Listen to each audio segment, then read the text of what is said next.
नमस्कार, जोहार। मैं मानसी गुप्ता और आप देख रहे हैं न्यूज झारखंड। समय हो चला है देश दुनिया की बड़ी खबरों को जानने का, उनसे अपडेट होने का। तो चलिए जानते हैं आज की बड़ी खबरों को।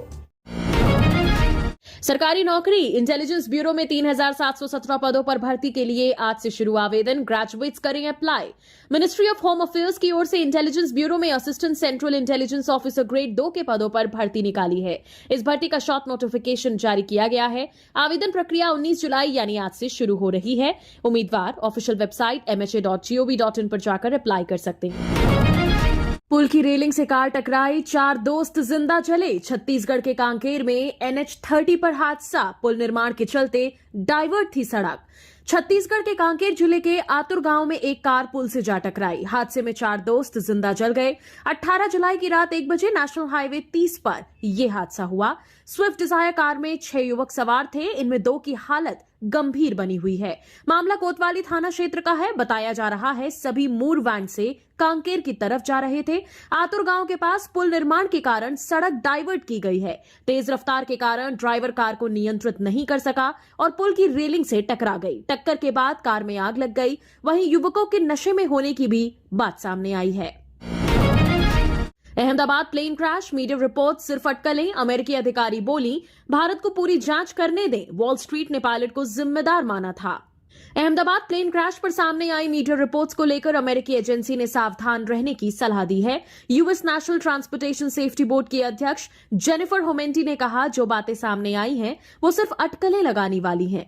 भारत के विमान दुर्घटना जांच ब्यूरो ने अभी अपनी शुरुआती रिपोर्ट जारी की है। इस तरह की जांच में समय लगता है। 3 दिन पहले जारी इस रिपोर्ट में दावा किया गया कि विमान के कैप्टन सुमित सभरवाल ने इंजनों में फ्यूल की सप्लाई रोकी थी। 12 जून को अहमदाबाद से लंदन जा रही फ्लाइट AI-171 टेक ऑफ के 32 सेकंड देर बाद एक मेडिकल हॉस्टल की इमारत से टकरा गई थी। इसमें 270 लोगों की मौत हो गई थी।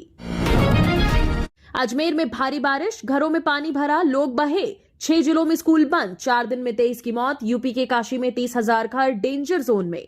बंगाल की खाड़ी में डिप्रेशन सिस्टम एक्टिव होने से राजस्थान के 6 जिले जोधपुर, नागौर, पाली, अजमेर, सिरोही, जालौर में भारी बारिश हो रही है। शनिवार को अजमेर और टोंक में बाढ़ जैसे हालात हैं। कई इलाकों में पानी भर गया है। शनिवार को कोटा, बारां, झालावाड़, अजमेर, बूंदी, राजसमंद और नागौर के स्कूलों में छुट्टी घोषित कर दी है। अजमेर के दरगाह बाजार इलाके में शुक्रवार की रात तेज बारिश से कई लोग बह गए। राजस्थान में मानसून के इस सीजन में अब तक औसत से 109% ज्यादा बरसात हो चुकी है। उत्तर प्रदेश में भी नदी नाले उफान पर हैं। काशी में गंगा के साथ वरुणा नदी में बाढ़ आ गई है। इसके किनारे डेंजर जोन में आने वाले करीब 30,000 घरों पर बाढ़ का खतरा मंडरा रहा है। बाढ़ का पानी आने से पहले ही लोगों ने पलायन की तैयारी शुरू कर दी है। गैर मान्यता प्राप्त राजनीतिक दलों की आय 223% बढ़ी। गुजरात की 5 पार्टियों को 2316 करोड़ रुपए मिले।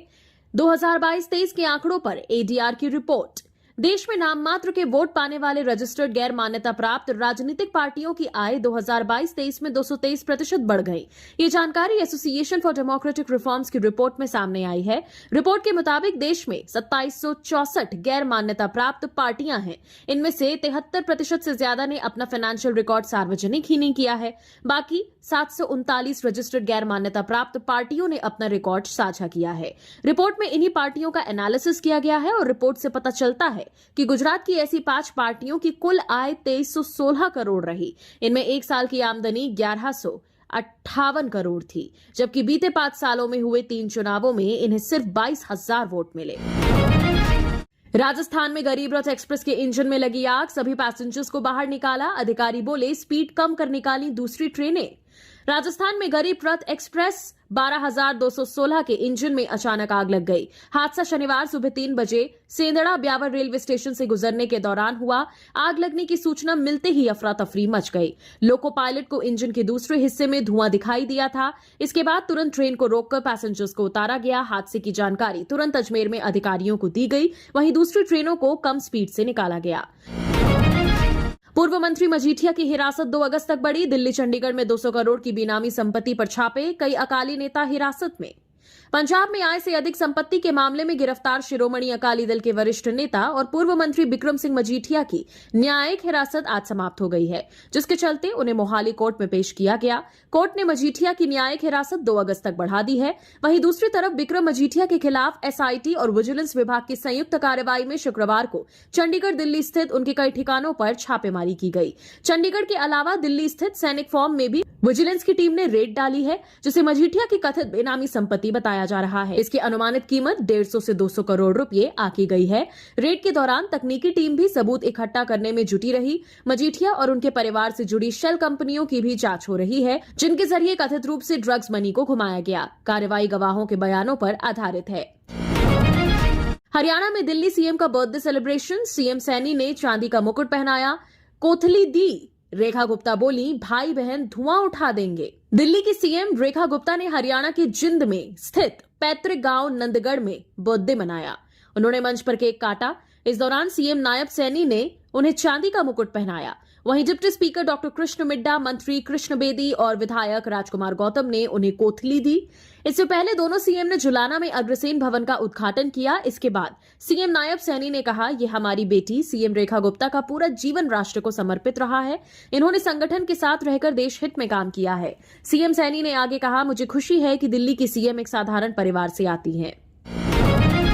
गोल्डन टेम्पल को 6 दिन में 8वीं बार धमकी, एसजीपीसी को फिर मिला ईमेल। जत्थेदार बोले, अब तक असली दोषी क्यों नहीं पकड़ा। अमृतसर स्थित गोल्डन टेम्पल को बम से उड़ाने की धमकियां लगातार 6ठे दिन भी मिलती रही, जिससे सुरक्षा एजेंसियों की चिंता बढ़ गई है। ताजा मामला शनिवार रात का है, जब एसजीपीसी की ईमेल पर फिर एक धमकी भरा संदेश भेजा गया। बीते 6 दिनों में ये 8वीं बार है जब इस पवित्र स्थल को नुकसान पहुंचाने की धमकी दी गई है। इन घटनाओं के बाद गोल्डन टेम्पल के भीतर और बाहर सुरक्षा व्यवस्था और सख्त कर दी गई है, जिसमें एसजीपीसी की टास्क फोर्स भी पूरी मुस्तैदी से तैनात है। उधर श्री अकाल तख्त साहिब के जत्थेदार ज्ञानी कुलदीप सिंह गड़गज ने राज्य और केंद्र की सुरक्षा एजेंसियों पर सवाल उठाए हैं। उन्होंने कहा कि तकनीकी और संसाधनों के होते हुए भी अब तक असली दोषी का पता न चल पाना गंभीर चिंता का विषय है। नीरज चोपड़ा शादी के बाद पहली बार पत्नी संग दिखे, तस्वीरें शेयर की। पानीपत के गोल्डन बॉय ने टेनिस प्लेयर से सीक्रेट मैरिज की थी। हरियाणा के ओलंपिक मेडलिस्ट नीरज चोपड़ा ने शादी के बाद पहली बार पत्नी हिमानी मोड़ के साथ तस्वीरें शेयर की। वो तीसरे ग्रैंड स्लैम विंबलडन का फाइनल मुकाबला देखने पहुंचे थे। करीब 5 दिन पहले ये मुकाबला हुआ था। नीरज ने पहले अपनी पकेले ही तस्वीर सोशल मीडिया पर पोस्ट की थी, लेकिन बीती रात उन्होंने पत्नी हिमानी की भी फोटो शेयर की। इन फोटो के साथ उन्होंने लिखा, दुनिया के 2 सर्वश्रेष्ठ पुरुष टेनिस खिलाड़ियों को एक दूसरे से भिड़ते हुए देखने का मौका मिला। मुझे बुलाने के लिए विंबलडन का धन्यवाद। 16 घंटे में 3 लाख लोगों ने उनकी फोटो को लाइक किया, जबकि 554 लोगों ने कमेंट किया। 1133 लोगों ने फोटो को शेयर किया है। नीरज ने 16 जनवरी को गुपचुप सोनीपत की टेनिस प्लेयर हिमानी मोड़ से शादी की थी। ये शादी हिमाचल प्रदेश के सोलन में एक रिजॉर्ट में हुई। यूपी में ड्रोन से एटीएस कर रही कांवड़ियों की निगरानी। डीएम ने उठाई बच्चे की कांवड़, ब्रह्मोस में जल लेकर निकले कांवड़िए। सावन का आज 9वां दिन है। यूपी में कांवड़ यात्रा पर सियासत जारी है। बरेली पहुंचे भाजपा प्रदेश अध्यक्ष भूपेंद्र चौधरी ने सपा प्रमुख अखिलेश यादव पर निशाना साधा। कहा, कांवड़ यात्रा में जो घटनाएं हो रही हैं वो एक सुनियोजित साजिश का हिस्सा लग रहा है। मेरठ में कांवड़ियों की सुरक्षा बढ़ा दी गई है। एटीएस ड्रोन से कांवड़ रूट की निगरानी कर रही है।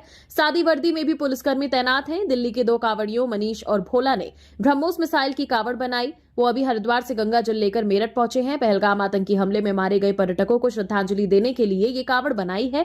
इसे 15 लोगों ने मिलकर बनाया है। उनकी कांवड़ में ऑपरेशन सिंदूर के पोस्टर भी लगे। काशी में अंतिम संस्कार के लिए वेटिंग। मणिकर्णिका हरिश्चंद घाट डूबे, 3000 नाविकों का काम ठप, 10,000 दुकानदार शिफ्ट। काशी का महाशमशान मणिकर्णिका घाट गंगा में डूब गया है। घाट से करीब 15 फीट ऊपर एक रूफ टॉप पर शमशान चल रहा है। यहां अंतिम संस्कार के लिए लाशों की लाइन लगी है। आलम यह है कि एक साथ 5 से 6 लाशें ही जलाई जा रही हैं। बाकी जितनी भी लाशें आ रही हैं उनको चिता तक लाने के लिए 2 से 2.5 घंटे इंतजार करना पड़ रहा है। लोग कफन से लिपटी लाशों के बीच बैठकर अपनी बारी आने की राह देख रहे हैं। जल चुकी लाशों पर नजरें टिकी हुई हैं। हरिश्चंद घाट भी गंगा की धारा में डूब चुका है, इसलिए वहां भी अंतिम संस्कार नहीं हो पा रहे हैं। वाराणसी के 84 घाटों पर पानी पहुंचने के बाद 10,000 दुकानदारों की दुकानें शिफ्ट करनी पड़ी हैं। वहीं बाढ़ जैसे हालात होने के बाद नाविकों को भी नदी में जाने से रोक दिया गया है। 3000 नाविकों की आजीविका पर खतरा पैदा हो गया है। मथुरा में सिर पर गोली मारकर युवक की हत्या, ईंट से कुचला चेहरा, खून से लथपथ लाश खेत में मिली, कुछ दूरी पर मिली चप्पलें। मथुरा में एक युवक की बेरहमी से हत्या कर दी गई। हमलावरों ने पहले युवक के सिर पर गोली मारी, फिर पहचान छिपाने के लिए चेहरे को ईंट से कुचला।